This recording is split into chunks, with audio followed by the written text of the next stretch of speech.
Hi students, today we will read poem A Legend of the Northland. In this poem narrates the legend of an old lady who angered Saint Peter because of her greed. देखिए सबसे पहले legend of Northland का meaning समझते हैं. Legend means होता है स्ट्रेंजफुल story. Northland two poles होते हैं, नॉर्थ और साउथ पोल्स. तो ये जो स्टोरी है इस पोएम में एक स्ट्रेंज स्टोरी है जो नॉर्थ लैंड की है, नॉर्थ पोल की है. इसमें क्या होता है, एक सेंट पीटर होते हैं. सेंट पीटर जो हमारा ये क्रिश्चियन जो धर्म होता है उसमें डिसाइपल होता है, डिसाइपल शिष्य, बिकॉज ऑफ हर ग्रीड. और इसमें क्या होता है कि एक लेडी होती है, वो उसको गुस्सा दिला देती है सेंट पीटर को. तो किस वजह से गुस्सा होता है, हम चलो आगे देखते हैं. Away, away in the Northland, where the hours of the day are few and the nights are so long in winter that they cannot sleep them through. तो कहता है कि दूर दूर नॉर्थलैंड में, दूर दूर तक जहाँ पे hours of the day are few, दिन है वो थोड़े होते हैं लेकिन नाइट है वो बहुत ज़्यादा लंबी होती है. जो विंटर की नाइट होती है बहुत लंबी होती है और लोग can not sleep them through. और इतनी लंबी नाइट में कौन सो सकता है. Where they harness the swift reindeer. Harness means होता है एक रॉप, रेंडीर मतलब होता है ऐसा एक जानवर जो स्नो के ऊपर चल सके. जिस तरह से कैमल है वो डेजर्ट में चल सकता है, एक रेंडियर होता है वो स्नो के ऊपर चल सकता है. To the sledges cart when it snow and the children look like bear's cub in their funny furry clothes. और ये जो पोएम है इसमें बताया गया है कि कार्ट है, उस जो रेंडिर है उसके पीछे कार्ट लगा हुआ है और ये जो स्नो एरिया है उसके बारे में बातें हो रही है और बच्चे उस कार्ट में बैठे हैं और ऐसे लग रहा है जैसे वो बियर के कप हो, कब्स, जो बियर के जो बच्चे होते हैं कब्स वो हो. और वो ऐसे लग रहे हैं फनी और उन्होंने फरी क्लोथ्स पहने हुए हैं जो वूल होते हैं, जैसे हमारे हुडीड वगैरह ये जो होते हैं उनमें ऊन जैसे लगे होते हैं, तो ये सब पहना हुआ है. उसके बाद they tell them a curious story. दे यहाँ पे कौन है, ओल्ड पीपल, गांव के जो ओल्ड पीपल हैं वो एक क्यूरियस स्टोरी है बता रहे हैं. I don't believe it's true.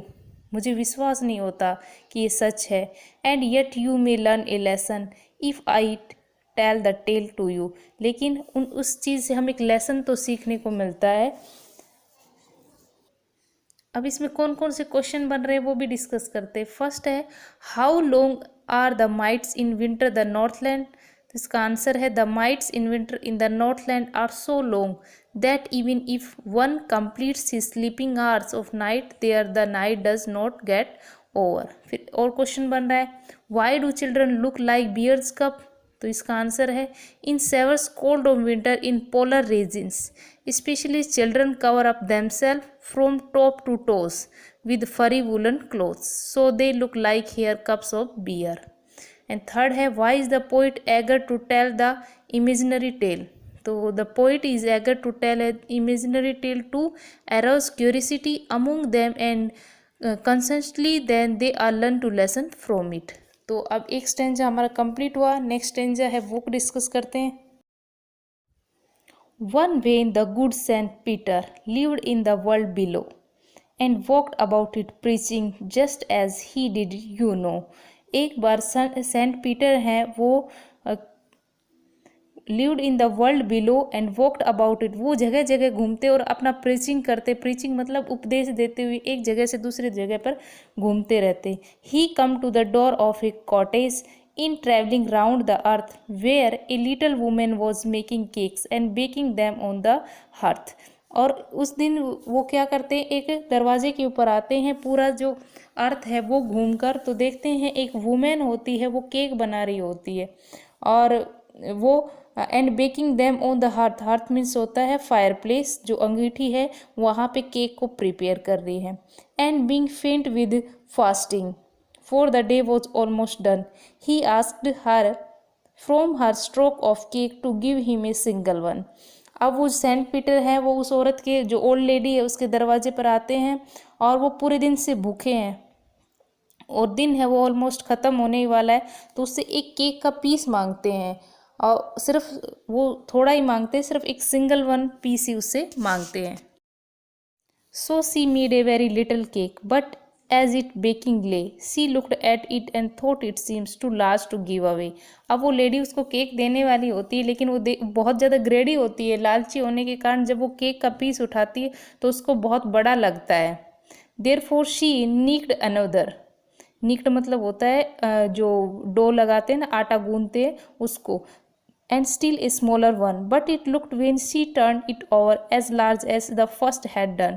अब वो जैसे ही केक बनाती है तो पहले वाला केक उसको बड़ा लगता है, क्योंकि वो लालची होती है, वो देना नहीं चाहती, इसलिए वो फिर से आटा लगाती है और वो पहले से ज़्यादा उसको बड़ा लगता है।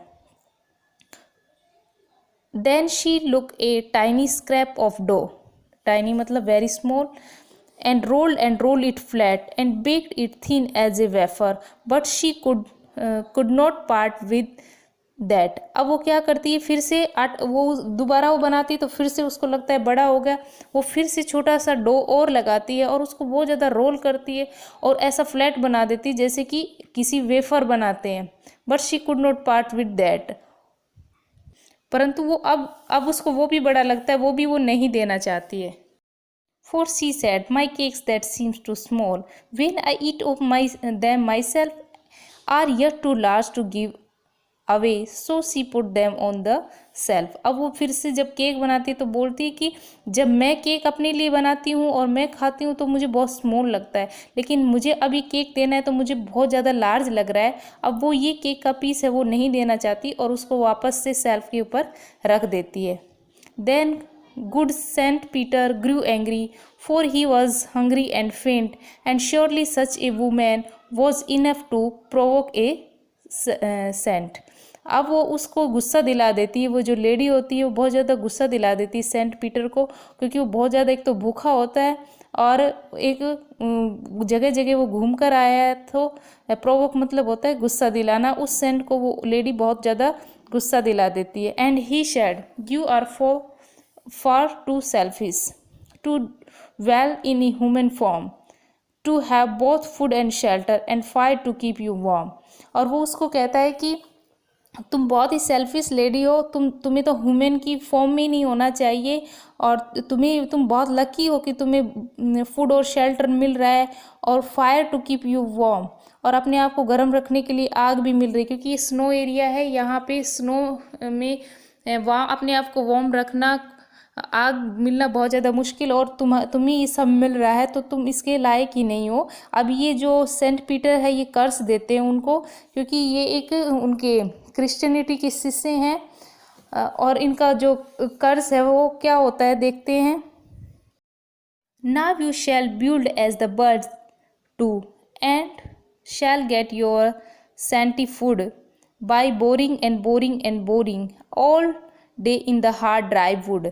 अब वो क्या कर्ज देते हैं कि जिस तरह से बर्ड्स अपने खाने के लिए, थोड़े से खाने के लिए पूरा दिन घूमते हैं, उसी तरह तुम, बोरिंग मतलब होता है जो मिट्टी से पानी निकालने की जो प्रक्रिया होती है, उसमें उसको मिट्टी को खोदा जाता है, जिस तरह से वुड पिकर होता है वो उसको लकड़ी को, पेड़ को बार बार अपनी चोंच से निकालता है, उसमें या तो कुछ निकाल अपने लिए कुछ खाना निकालता है या फिर उसी में जगह बना के रह लेता है, तो उसको कर्ज देता है कि तुम वुड पिकर की तरह ही अपने लिए खाना ढूंढोगी।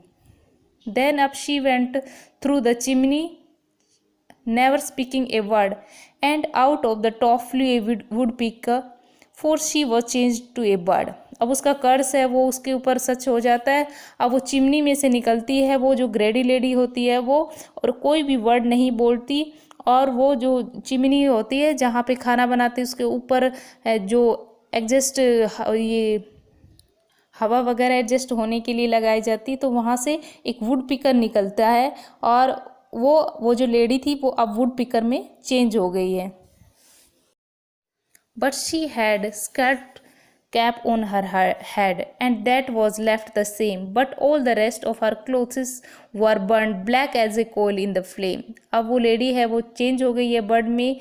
स्कैल्प मतलब कैप, उसने जो रेड कलर का हैट पहना होता है जो कुकिंग के टाइम पहनते हैं वो पहना हुआ है, और उस सिर्फ वही उसके ऊपर इसके सर के ऊपर वो कैप बचा हुआ है, उसके क्लोथ्स हैं वो जलने की वजह से एकदम ब्लैक हो गए हैं और कोयल में बदल गए हैं। And every country school boy, country मतलब यहाँ का जो विलेज है, has seen her in the wood, अब सभी बच्चे उसको वुड फॉरेस्ट में देखते हैं। Where she live in the trees till this very day boring and boring for food, अब वो पूरा दिन ट्रीज के ऊपर रहती है और अपने लिए खाना है वो ढूंढती रहती है। तो इस तरह से ये हमारी पूरी पोएम थी।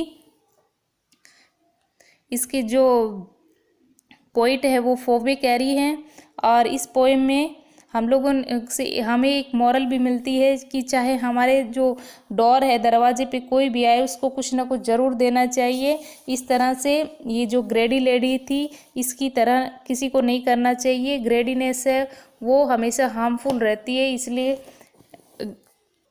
ग्रेडी पीपल ने बनकर as a good man behave करना चाहिए। सो स्टूडेंट्स, नेक्स्ट वीडियो में हम इसके पार्ट्स ऑफ स्पीच और इसके क्वेश्चन आंसर करेंगे। आई होप पोएम आपको समझ आई होगी। Read the poem. Thank you.